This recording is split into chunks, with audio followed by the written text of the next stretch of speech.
All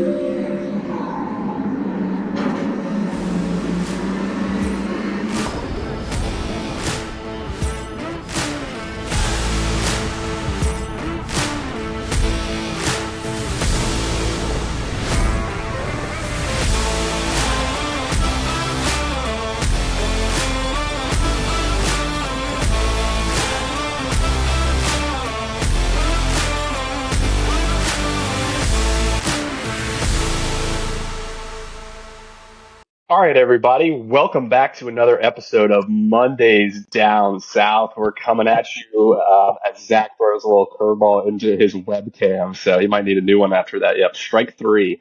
But we're coming at you after week one in the NFL. I'm out here on vacation, but you boys can best believe that I caught every minute of 7 hours of commercial-free football yesterday, including a great Sunday Night Football opener. So before we jump into the topic, I'll have my esteemed co-host Zach over there queue it up and give us a little intro.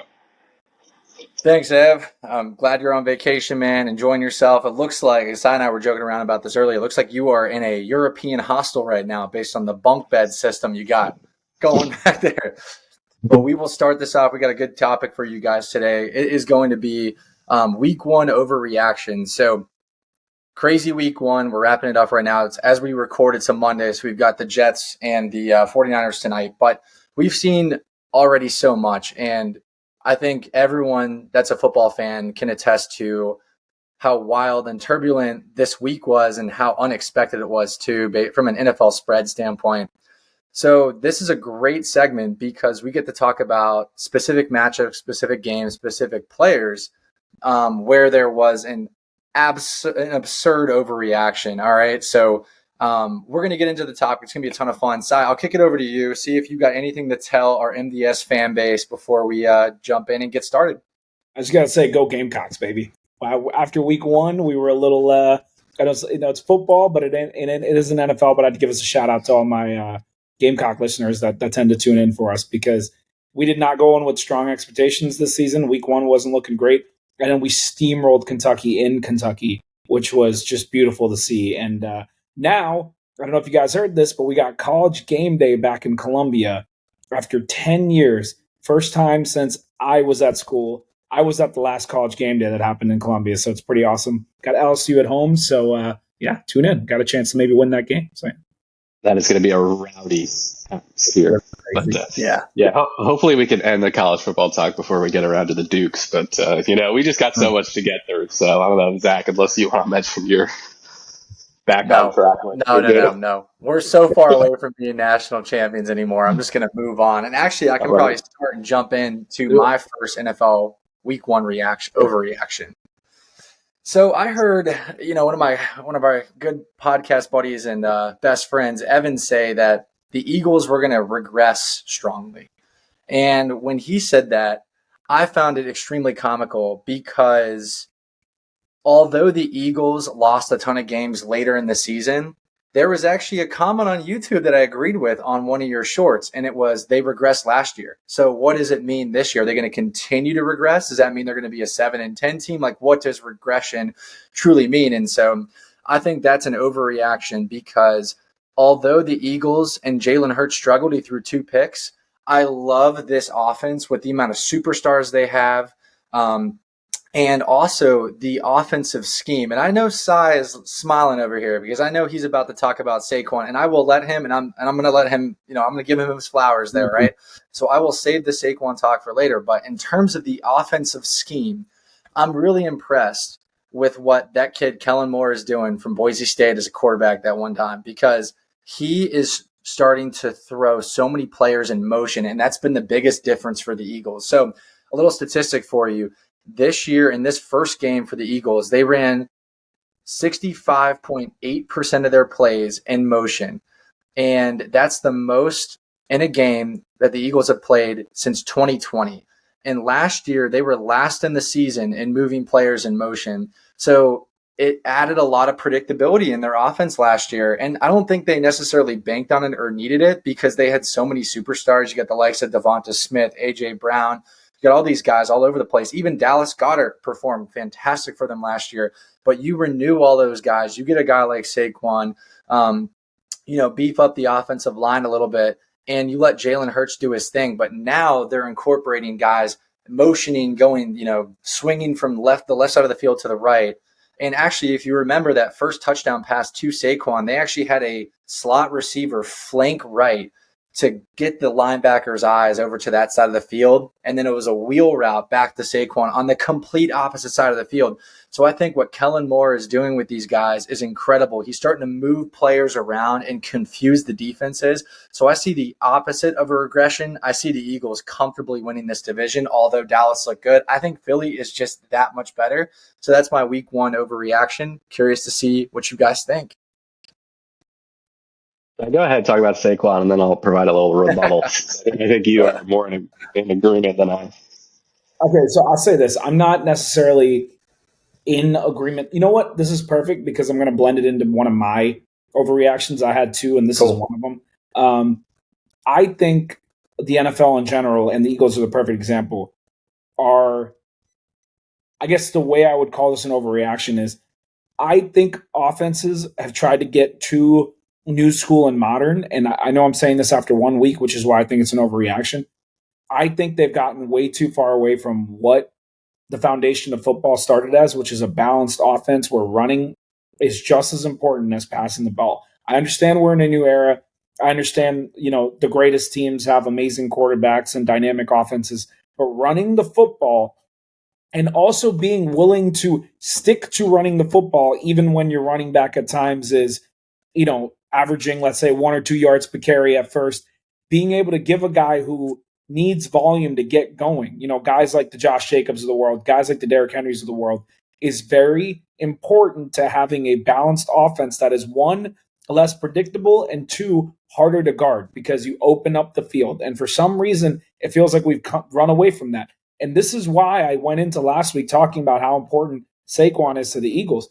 It's weird because we've gotten to an era now with the NFL where if your name isn't Christian McCaffrey and you sign a contract, Saquon signing over a $15 million a year contract to the Eagles, people barely acknowledge that as an improvement for the Eagles, which I think is just disrespectful to a guy like Saquon because having a guy like him, you saw what their offense looked like. Jalen Hurts did not play well. Evan knows this. I'm sure he'll touch on it. He did not play well. And Saquon Barkley managed to completely make up for all those mistakes by just putting the ball in a dynamic player's hands, him finding holes. Yeah, maybe his yards per carry were slow at first. We were talking about 3.0, whatever. He finished the game at over 4.5 yards per carry because they gave him enough opportunities where he started breaking off the big runs, scored 3 touchdowns in his debut, and was catching the ball out of the backfield. So what I'm trying to hammer home is people need to start giving their running backs carries. I understand it's tough when you get down early in games, but especially in games that are close, we need to bring that back. And I think there's plenty of examples, whether you look at Mahomes last year with the Chiefs struggling and, relying on Pacheco and eventually making it to a Super Bowl, whether you look at the 49ers with all the weapons they have, Christian McCaffrey is such a vital piece. And I think at the end of the year, we're going to talk about Saquon Barkley as a top 2 to 3 running back in the NFL after what we just saw and what he's going to do for the rest of the year. So I'll kick it over to Evan. I'll let him talk about the Eagles more, but I wanted to give my take there. Yeah, they definitely looked good for the most part. Kind of. So I'm not that worried about my take in some sense because, like Sai said, Jalen Hurts did not play well at all. He was bragging all training camp about how he didn't throw a single interception. He was like, blah, blah, blah. And the entire time when I was reading that, I said, that's a bad thing. You need to be challenging yourself in camp. You're being too safe with the ball. And sure enough, he comes out in a tougher environment in week 1 and looks awful. The biggest thing about Saquon, I think, is his impact in the red zone, especially. Like in the middle of the field, I think him and Swift could be, still an upgrade for Saquon, but I don't think it'll be as material. But the one thing the Eagles really struggled with last year, as I remember, I don't have the stats on me, but was red zone efficiency offense. Because they really only had Jalen with his legs and then trying to throw it in. They had, Swift was not a red zone runner, a goal line runner.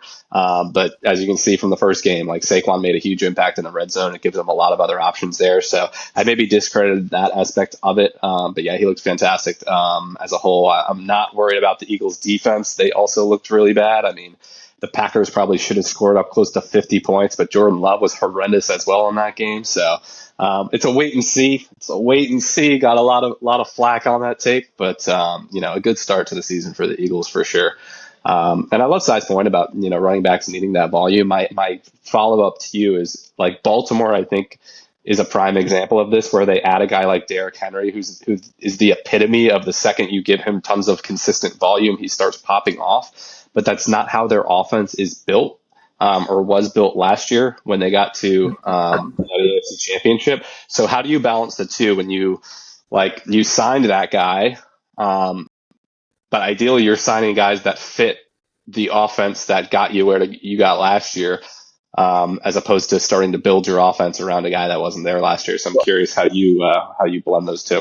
Yeah, well, no, that's a great question, Evan. I'm glad you teed that up. That's probably the reason they haven't been able to get over the hump, right? Like, that's how the Chiefs beat them. They try to rely too much on the same thing over and over again throughout the year. And then when you run into a good defensive coordinator in the playoffs, they figure out how to stop it. And then you force Lamar to have to throw the ball 100 times. And the thing is, Lamar is one of the best quarterbacks in the league, but he's not one of the best passers in the league. He's one of the best overall quarterbacks in the league. So you got to give him an opportunity to open the field up. If you're going to go sign Derrick Henry, right, maybe the option was go sign someone else who's more dynamic. You can use him in the passing game. But if you're going to go sign Derrick Henry, I'm not going to feel bad for you as an OC. You better figure out how to get him involved, because he needs that volume. And also, Lamar should not be running like 20 times a game like he did last game, taking big hits. I think the difference this week compared to future weeks is he wanted it so bad. You could see how bad he wanted. He was putting his body in harm's way. I don't think we're going to see that for the rest of the year. I think they're probably going to go into future weeks relying more on Derrick Henry. So I expect them to do that more. But I'm more speaking from the examples of teams that succeeded with that, right? Like Josh Jacobs was a perfect example. First half, he was struggling. And then the Packers said, you know what? Like, yeah, you might have struggled, but we're going to keep giving you the ball. And their offense looked so much better, especially with how bad Jordan Love was struggling that game. So that's another example. Saquon was another one. There's multiple guys this week where you saw really good running backs where teams stuck with it and their team looked a lot better. So I think that's what the Ravens are just going to have to do. They're going to have to run it with Derrick Henry. It's not that hard. Give him the ball. And that's the way I look at it. Agreed. So I'll jump to my overreaction then. Back on the NFC offenses, my overreaction is the Detroit Lions have the most unstoppable offense in the entire NFL. And this isn't necessarily an overreaction because I predicted this last week, but then they're going to be the slam dunk 1 seed in the NFC. I know it didn't look perfect. I know they got taken to overtime. Like Jared Goff made some mistakes. But Jameson Williams, as I predicted this offseason, looked absolutely unguardable. And when you mix him in with Amon-Ra St. Brown, Sam Laporta, Jahmyr Gibbs, and David Montgomery, who in overtime, talk about running backs that when you give them the ball, they start to get hot. He was running people over at an unbelievable clip in overtime. And they have the best offensive line in football, the second best left tackle, Penei Sewell, outside of Trent Williams. Jared Goff, he's a solid game manager, but I just think this offense, this year will be even better than San Francisco. I think it'll be better than Kansas City. I think it'll be better than Baltimore. I just think you have all of the pieces there that no other team can say. It's just so balanced. You can beat them in so many ways. Jameson Williams was that difference maker they didn't necessarily have last year. I just think they're going to be unstoppable. I love that pick, and I couldn't agree more, Ev. Jumping to my next overreaction, I think that I have a vendetta against coaches who do not play their starters in the preseason.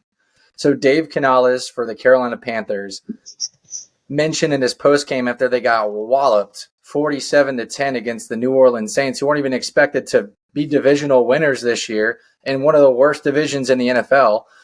And Dave Canales said something to the extent of, I'm paraphrasing here, we regret not playing our players in the preseason. Maybe they weren't as prepared as they needed to be, but hey, we can't look back. We can only look forward.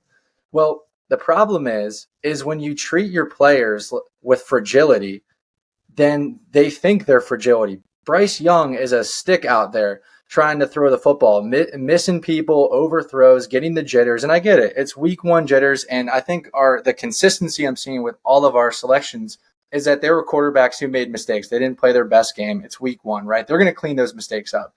But Bryce Young looked so scattered and freaked out there. that he was missing throws. His first pass was an interception.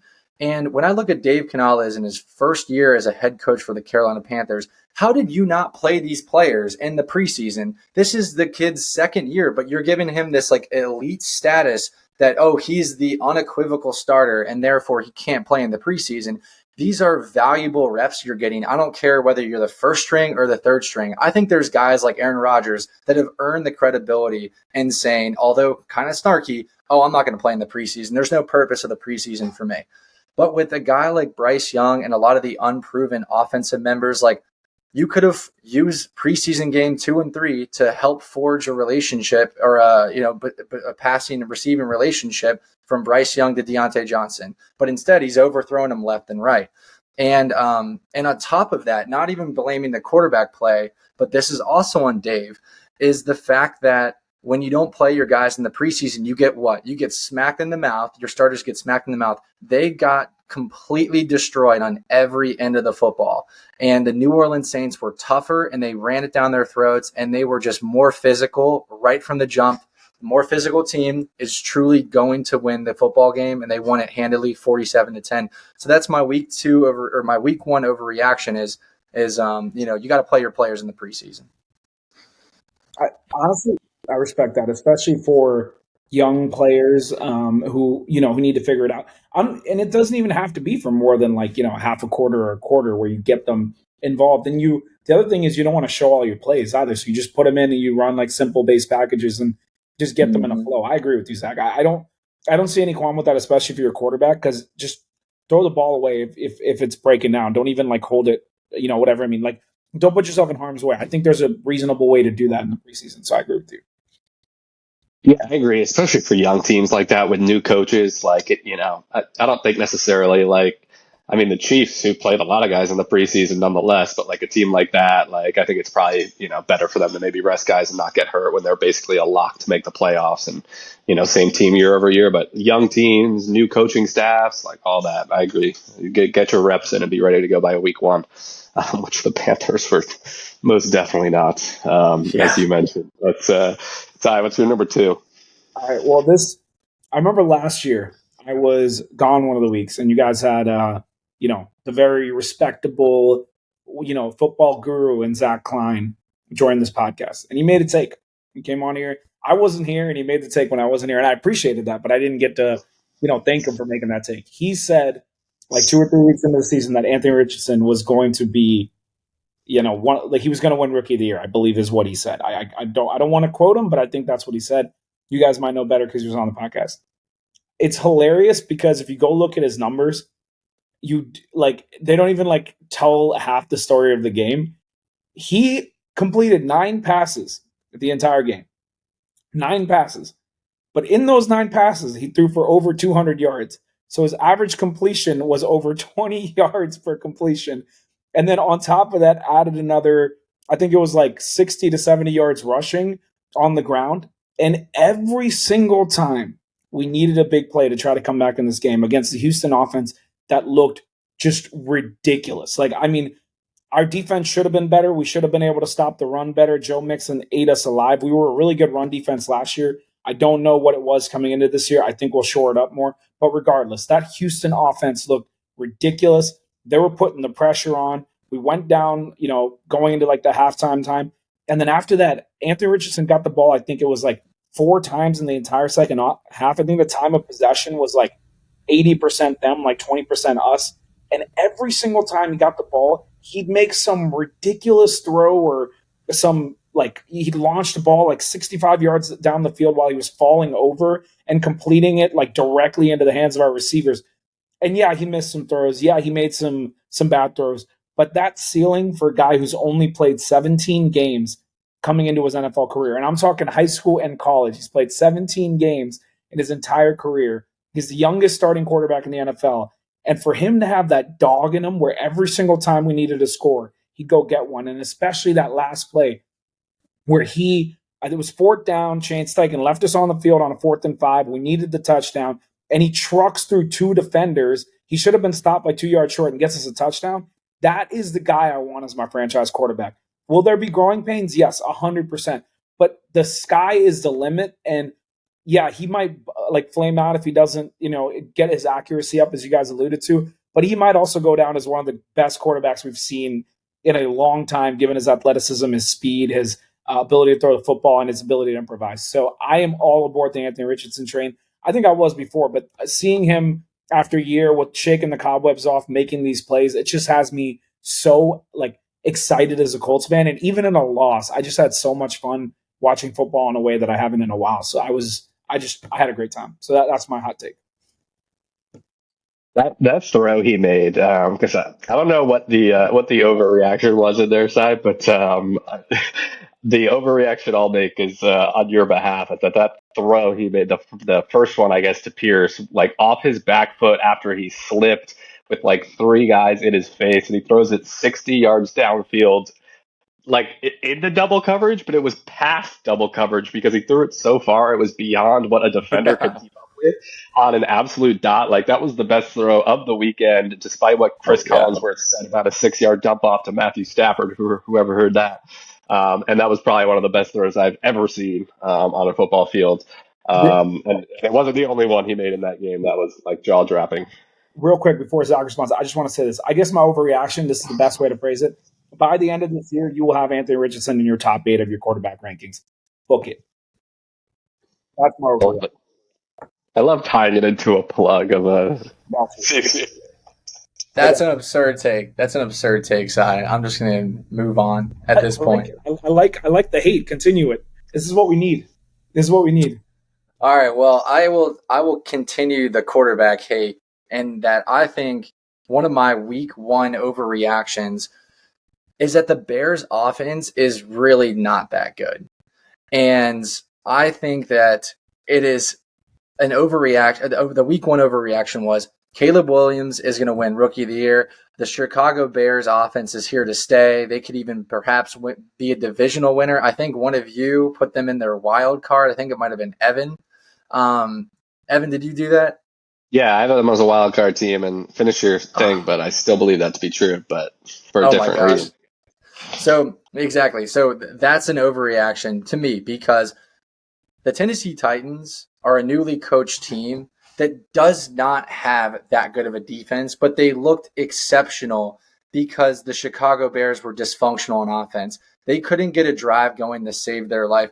Caleb Williams threw under 50% passing, and both of their touchdowns that led ultimately to their victory were from special teams and defense.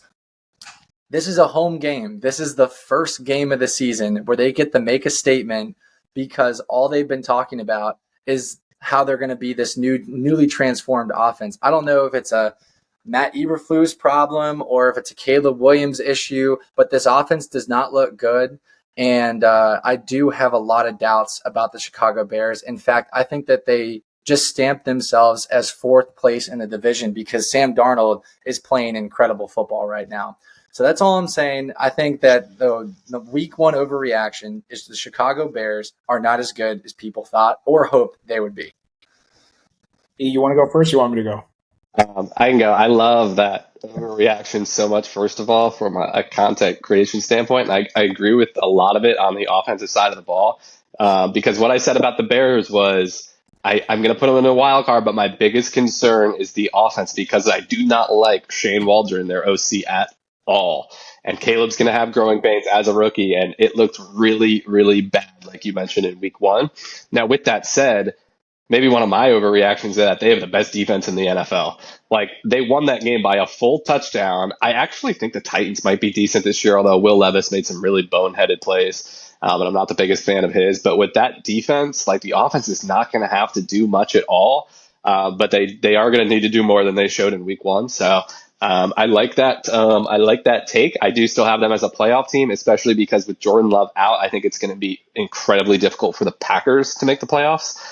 Even if it is just 4 or 5 games. But Darnold looked great, but it's the Giants. Like, that is a big overreaction that they'll be good on your end. But overall, I like that take. But I think because of their defense, I think they actually have a really high ceiling this year. I agree with you, Evan, that the reason that they're going to be good isn't just because of Caleb Williams, and his improvement is obviously required for them to make the playoffs. However, they're such a complete team outside of that in terms of the weapons they have on offense and how good their defense is, as Evan alluded to. But one thing I'm putting together is with Zach specifically, and I like this because it's a good counterbalance to me. Like, I love like young rookie quarterbacks, and I jump all aboard the hype, and I'm like all about like, oh, this guy's gonna be a Hall of Famer, this guy's gonna be good. And Zach is, I can tell, very cynical about young quarterbacks. Like, and I'm not just talking about Anthony Richardson and Caleb Williams this year. I'm talking about last year, even when Evan and I were like, hey, CJ Stroud is the real deal. It took Zach a little while to come around on that take. He was pretty critical. That's true. So I think in general, Zach is very critical of young quarterbacks. With that being said, it's the guy's first game, man. I mean, we had veteran quarterbacks, playing almost as bad as in week one. There's a lot of rust there.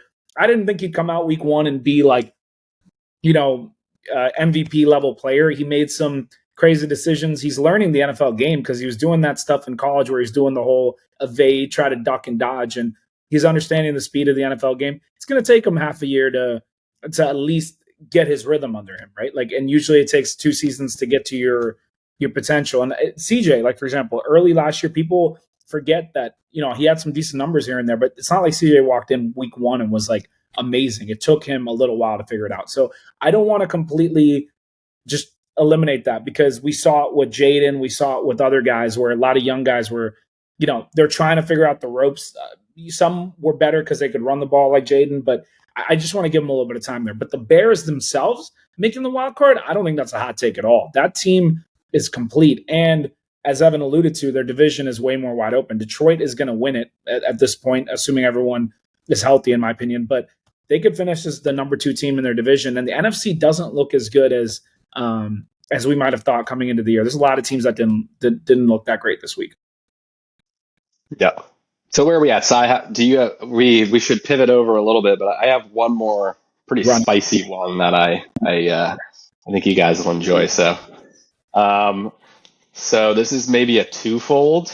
It's a twofold that I'm completely changing my prediction on the NFC. I actually don't know the division names. What is it? The South, from the Atlanta Falcons to the Tampa Bay Buccaneers, mainly because one of my reactions to week one is that not as much changes year over year as you might think. Thinking about like the Panthers still suck, the Giants still suck.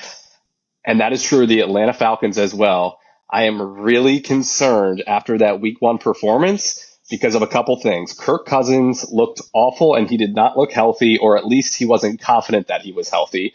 He did not leave the pocket, I think, a single time in that game. There's a tweet I saw earlier, so this isn't just me going off my eyes. Like, it was maybe once he left the pocket. Otherwise, he just stood in there and got destroyed by Watt. Their offensive line really scares me. Now, granted, TJ Watt's unbelievable. I think we're going to talk about him a little bit next week. But I'm really concerned about the Falcons also because I don't know who your offensive coordinator is, but I saw another tweet that you guys ran most of the game out of shotgun and pistol. If you were in shotgun, it was almost 100% a passing play. And if you were in pistol, it was almost 100% a running play, which is truly unbelievable to me that an NFL OC drew up such a predictable offense. I don't know who it is, but that is a disaster. So I am unbelievably concerned about the Falcons. And I think Penix is probably the better quarterback on the roster at this point. And then twofold, I know it was against the Commanders. The Commanders defense looks just as bad, if not worse, as last year. But the Buccaneers look terrific. Baker Mayfield looks even better than he did last year through that game. Godwin and Evans still look like Godwin and Evans. Jalen McMillan looks great. They're going to be able to run the ball. I think the Buccaneers are still going to be a really good team this year, and I think they're actually going to win that division despite me picking the Falcons last week. So I know there's going to be some reaction to that one. So Kirk Cousins just came off an Achilles injury. This man hasn't played in a year. I mean, let's give him we just watched so many quarterbacks have a terrible week one, and we're grilling a guy that's like, in his late 30s. I don't think he's going to be super mobile, but he never really was. I think he'll move around better than he did this week going forward. The other thing I got to give the Falcons credit for is we're acting like they beat some chump team. I understand Justin Fields isn't very good, but the Pittsburgh defense is still terrific. And Mike Tomlin every year makes the playoffs. They made the playoffs last year with a terrible quarterback situation. Like, I don't want to act like they just beat some a terrible team. They beat a team that wins games, or they lost to a team that wins games. My biggest takeaway from this is I expect their offense to get better as the season progresses because of I expect Kirk to get better and their weapons to continue to get better. I think it's going to take a little while. They didn't play together at all in the preseason, barely, if anything. But their defense was solid. That was like some decent defense from the Falcons, which I wasn't expecting at all. And that actually has me more excited. I think if the offense can figure it out the way that I think they will, that's what makes them menacing to me. It's the fact they have that defense. And worst comes to worst, if Kirk does struggle, I think Penix is a guy that can step in day one and play really well. I'm not saying he's going to go win a Super Bowl year one, but I think he can win some football games. I will give you this though, Evan. I think I slept on the Buccaneers. I was always on the train that Chris Godwin was going to be even better this year than he was last year. I felt like he was even better than that. But he played amazing. Mike Evans is doing Mike Evans things. The thing that really stood out, though, was Baker, after losing Canales, I thought maybe wouldn't be as good. And he arguably had his best game with the Buccaneers in his career. So I'll give him credit where credit's due. I don't know if I have him in the playoffs, but that's less about them not being good and more about I just think the Falcons are still the better overall team. So I'll leave it at that. Yeah, I think those are fair rebuttals. I would probably put them in over Packers, like in my playoff bracket, given the Love injury. But any other overreactions before we spend a few minutes on just some other chit chat from recap perspective? Go ahead, Zach. No overreactions, but I did see and stumble upon a funny statistic that I have to share. So the statistic is since Daniel Jones signed his 4-year, $160 million contract, he's thrown more touchdowns to the other team than his own team, which is really bad. He's thrown 2 touchdown passes and 8 interceptions, but 3 of those 8 interceptions were pick sixes. So, the GM for the Giants is probably going through it, seeing Saquon take off for the Philadelphia Eagles, who they're going to have to play twice this season. Obviously scored 3 touchdowns against the Packers in his first game. So funny little statistic there for you. Not sure if you guys stumbled upon that. Yeah, no, that's hilarious. Yeah, talking about horrendous quarterback play. I mean, between him, Bryce Young that we mentioned, Deshaun Watson, like there was some bad quarterback play this weekend. Yeah, I guess we actually did pretty good. I'm looking at the games right now. We actually did pretty good from a recap perspective. I know the Chiefs-Ravens was a long time ago, but what an unbelievable start to the weekend. The Isaiah likely one toe away from a possible 2-point conversion to win it. That game was just unbelievable. Breakout game for likely. Hopefully we get to see those teams play again down the road. I'm going to jump in real quick. Not that game, but in general. You all know I like my early victory laps, and I already did my Saquon one. But I'm going to take cap to you and me, Evan, because we were both all aboard the Jameson Williams and the J.K. Dobbins train. I think we both picked them in many fantasy leagues. And put fantasy aside, these guys are absolute game changers. And like they showed us that in 5 seconds into their game. I mean, the first time they touched the ball, I was like, oh my gosh, these guys are unreal. And it's honestly not that surprising because when you think about it, Jameson Williams was a first-round pick for a reason. He was unstoppable at Alabama. He just hasn't been able to be on the field to start the year the last 2 years, which gave him a bit of he didn't have that head start over the guys did. And then JK was amazing whenever he played with the Ravens. The problem is he played like 2 games a year and then get hurt. So if he can stay healthy, oh my gosh. So I just want to give a shout out to those 2 guys. Yeah, Dobbins is a great mention, man. Just a great comeback player of the year type story for him. So hopefully it keeps up. But shout out Dr. Neil Elatrach. Getting another name drop on this podcast. That man can repair an Achilles like no other, as we're going to see it here in about 30 minutes with Aaron Rodgers. But I don't know. I mean, the Miami-Jacksonville game was interesting. Miami didn't look too good, but hopefully it's just some week 1 jitters. But Jags still can't close a game. I mean, honestly, like I said, like a lot of these teams look like they did last year. Even the teams that you'd hope to kind of make jumps or look a little better. I don't, as much as the results weren't that predictable, I feel like a lot of the teams kind of were. Can we just give a quick tip of the cap to the Rams? We talked a lot about the Lions having a great game, but for them to lose Puka Nacua, have 2 linemen get injured in the game, and Matt Stafford and Cooper Kupp will that offense to the overtime. I mean, I felt bad for them, and they played so darn well. They had DeMarcus Robinson, they had guys like who you wouldn't expect making massive plays from. Their defense played well. Like the Rams could be a problem. Hopefully they get healthy. They're going to miss Puka for a while, but if they can get healthy and stay in the hunt, I mean, that's a team I would not want to play in the playoffs. I just want to throw that out there. Yeah, another thing I'll say is bringing it back to the AFC, Cincinnati Bengals, New England Patriots. Good point. It just shows the patheticness of contract negotiations and how it completely can sail a team into playing really poorly. Because in the post game, I mean, obviously Joe Burrow was feeling the aftershock of Jamar Chase playing half-heartedly and T. Higgins, unfortunately being out with an injury. Hopefully comes back week 2. But the real problem here is like the way Jamar Chase handled the post conference questions where, they're like, oh, we only got targeted 6 times and you had 6 receptions.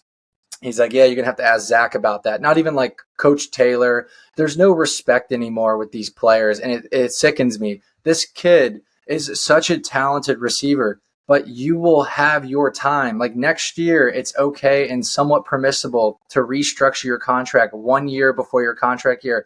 Dude, like you were a first round pick. Like this is just how it goes. You have 2 more years before you can technically restructure. And I just think I need the contract that Justin Jefferson has and then 1 penny more. The whole thing is so petty, and you can see it now trickling into their team's performance. So it's just an unfortunate thing I wanted to bring up. And it's just, play the darn game and don't call your coach by his first name. It's just a respect thing. I don't know. I just felt it was weird.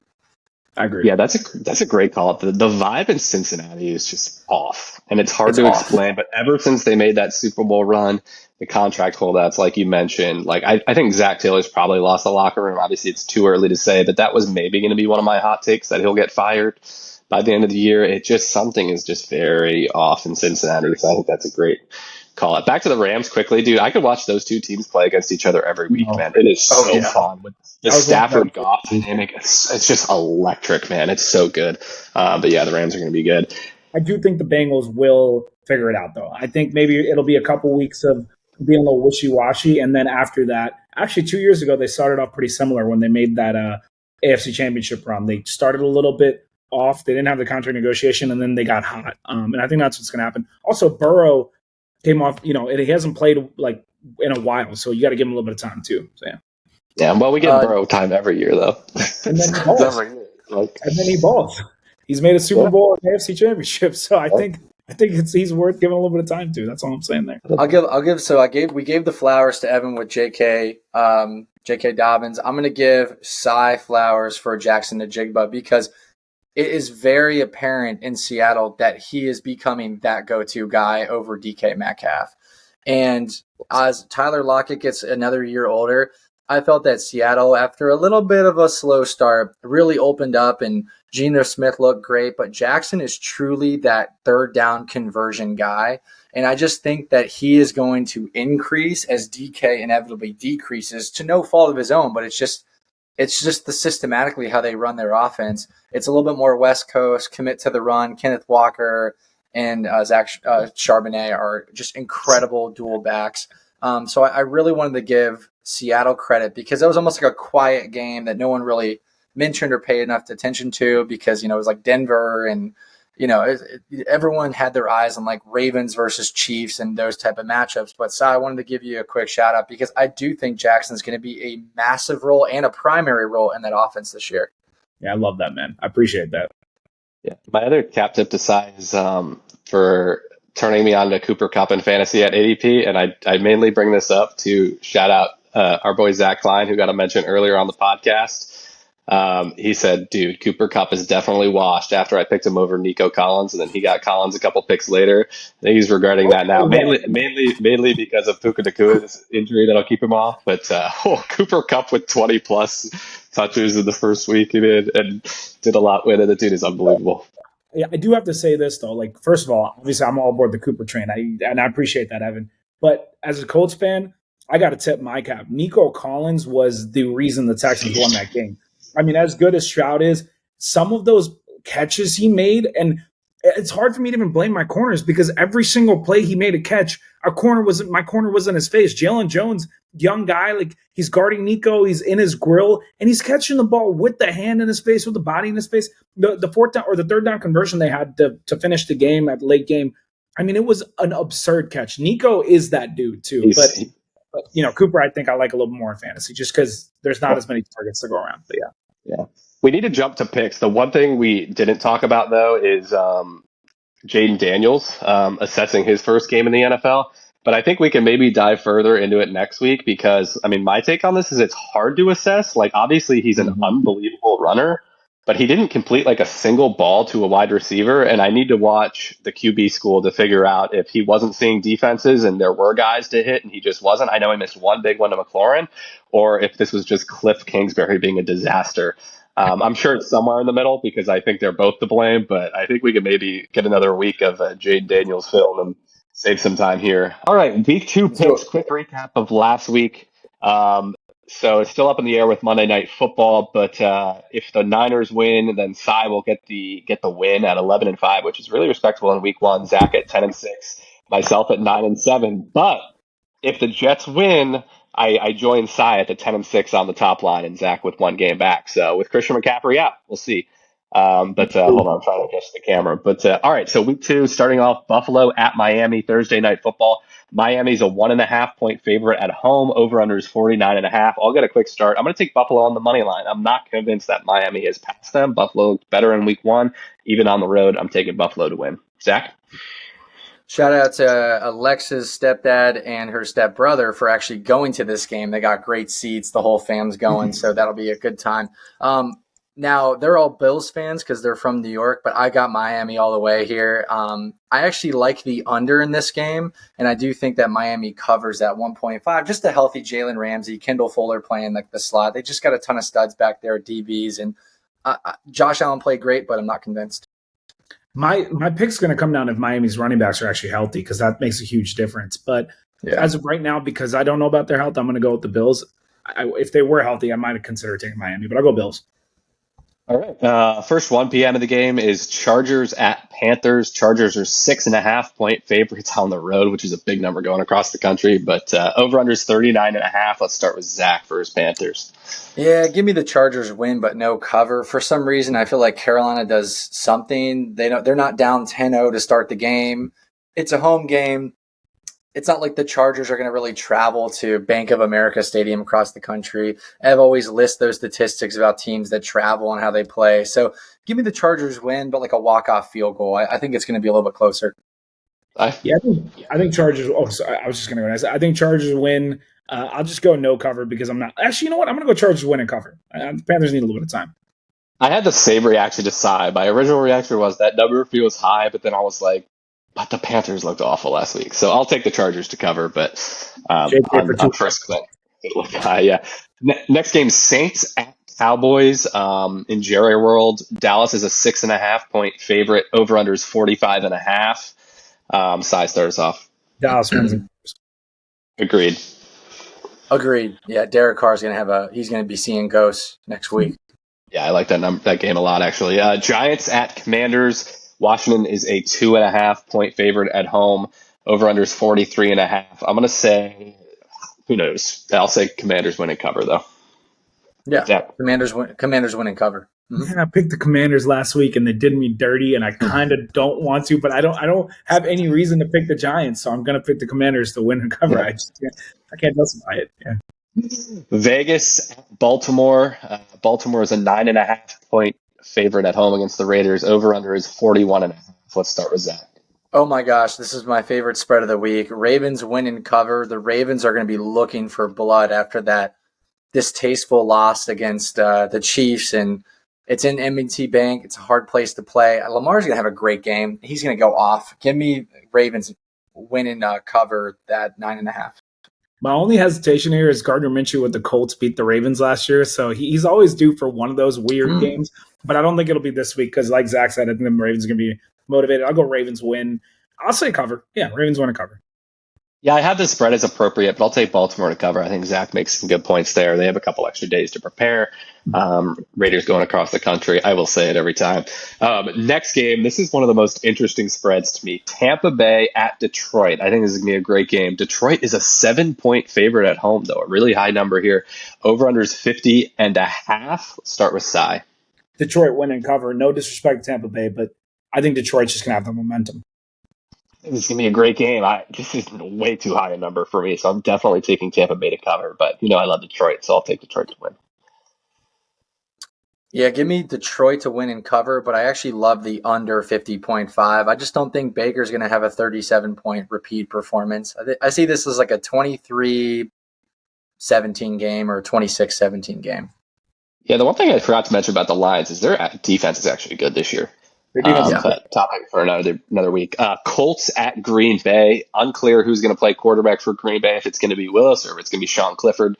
The Colts have a 3.5 point spread advantage on the road. Over under is 40.5. I got Colts winning and covering. I don't care who plays quarterback. Zach? Colts win and cover. We're on the train now, Cy. Hey, they did not let us down at all last year. They made us a lot of money. Colts win and cover. Cleveland at Jacksonville. Jacksonville's a 4-point favorite at home. Over under is 41.5. Let's start with Cy. You said, wait, sorry. Give me the spread again. It's Jacksonville -4 at home against Cleveland. I'm going to say Jacksonville wins, but no cover. I'm not super confident in the cover. I'd have a cover. I think this is light with how bad Deshaun looked last week. Defense. Zach? Yeah, this is a really tough one. I think the Jaguars win and cover, but I don't like 3.5. I think I would like it better if it was 2.5. But I see this being like a 4-point game. I'll stick with it. Jacksonville wins and covers. Sure. Next game, San Francisco at Minnesota. San Francisco is a 5.5 point favorite on the road. Over under is 46.5. I'll say San Francisco wins, but doesn't cover coming off the late Monday night game. McCaffrey, the works. Zach? Oh, this is a San Francisco win and cover easy. -5. The San Francisco is going to play good ball. If not this week, next week with C-Mac healthy. I think they'll cover even without C-Mac, honestly. San Francisco win and cover. Too many weapons. Next game, Seattle at New England. Seattle is a 3.5 point favorite on the road. Over under is 38.5. Let's start with Zach. Seattle win and cover. Zach? Yeah, Seattle win and cover. New England plays well at home, and they are going to win this football game. Tough spot for Seattle to come across the country. The New England defense is still good. Jacoby Brissett and Ramondre Stevenson can move the ball. That's true. Patriots start 2-0. Jets at Titans, the last 1 p.m. game. Jets are 4-point favorites on the road. Over under is 42.5. Let's start with Cy. It's funny picking this before we watch the Jets play their first week of the season, but I'll say Jets win and cover just based on what I assume they'll do. Yeah, for the downside of Mondays down south, recording on Mondays. I have no cover in this, but I do have the Jets winning. Zach, you have cover?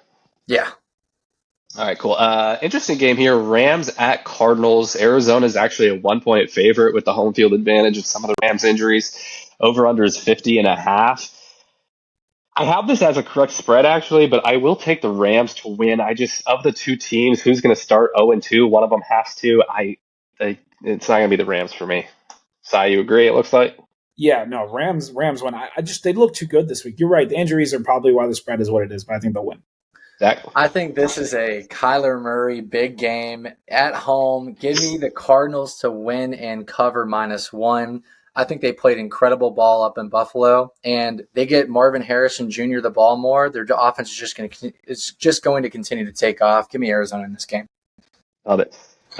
Interesting game here. Cincinnati at Kansas City. In Arrowhead, Kansas City's a 6-point favorite here. Over under is 48.5. I'll say Kansas City wins and covers, but I have that as a good spread. Zach? You guys are going to hate me, but I'm going to say win but no cover. I just think with T and Jamar, maybe sinking a little bit more, T's going to play such a large role in this game, and I just think it's going to be a Kansas City win but no cover. Wait, I don't think I heard the number right. What was it? 6. 6? Yeah, I'll take Kansas City win and cover. I think that defense is just so good, man. Next game, Pittsburgh at Denver. Pittsburgh is a 3-point favorite on the road. Over under is a small 37.5. Let's start with Cy. I'm going to go Pittsburgh win and cover, honestly, actually. That defense looks so good, man. Bo Nix, first win in the NFL. I got nothing else, no analysis on this, just a vibe. Broncos win at home. These are the type of games that Mike Tomlin and the Pittsburgh Steelers normally dominate in. New, unproven quarterback. Bo Nix threw into double coverage for one of his interceptions and triple coverage, legitimately triple coverage. Watch the film for his second pick. He cannot get away with this and against the Steelers defense. I think this is another lock. Steelers cover -3 away. Never going to get it right. Chicago. This is going to be a great Sunday night football game. Sneaky. Chicago at Houston. Houston is a 6.5 point favorite at home with Stroud and Caleb Williams. I'm pumped to watch this one. I'll start us off. I think this number's a little high with how good Chicago's defense is. I have this as a definite one-score game. I have Houston winning it in late, but no cover. Zach? Couldn't agree more. I agree with everything you just said, Zach? I have Houston, but with no cover. I want to pick Chicago to cover this, but this is weird. All right, we'll see. Keep going. You said Houston covers or no? No, Houston, no cover. No cover. All right, maybe my lock of the week, Atlanta at Philadelphia. Philly is a 6.5 point favorite at home. Over under is 48.5. I'll start us off because I said it's my lock of the week. Kirk Cousins at Lincoln Financial Field, still not healthy off an Achilles with how they looked last week. I think the Eagles, despite my concern with some of possible regression and all that, I think they absolutely blow the doors off the Atlanta Falcons, and I think this is a 3-score, not even close, blowout embarrassment for Kirk Cousins. Zach? Okay, sorry. I'll go. No, I actually think Philly wins, but I don't think they cover. I think Atlanta's going to surprise us next week and make it a game. I think this is the parody of the early season of the NFL, so I think they're going to make it close. Sorry. I've been a Falcons fan for my whole life. I agree with Evan. Philly wins and covers 6.5. Dude. Watch. You'll see. I love it. All right. Absolute banger of an episode, boys. When are you close us out? Guna, you got it. All right. Hey, gentlemen, pleasure as always. Week 1 of the NFL season is about to wrap in a few hours with our last game, and we're just going to keep bringing it up. I'm looking forward to every episode. That was amazing. Love y'all. Mondays Down South.